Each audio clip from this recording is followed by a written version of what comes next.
4 e 5. Allora lì c'è Diego, lì in fondo, e lì ci sono i miei peperoncini. Allora, mostro i miei peperoncini. Allora, guardate le pentine. Ciao Francesco, buona serata. Ecco qua i miei peperoncini. Ecco, va bene. Adesso, vedete, stanno crescendo le pentine. Ecco, ecco, adesso prossimamente sono già cresciute rispetto a ieri, e anche rispetto alla scorsa settimana. Tanta roba.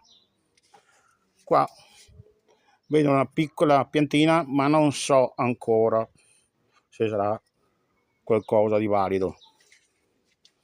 Qua per il momento non c'è niente. Vabbè, aspettiamo un po' di pazienza. Buona serata. Così. Vabbè. Mm-hmm. Bambù. Ehi Diego, ehi Diego. Fenomeno.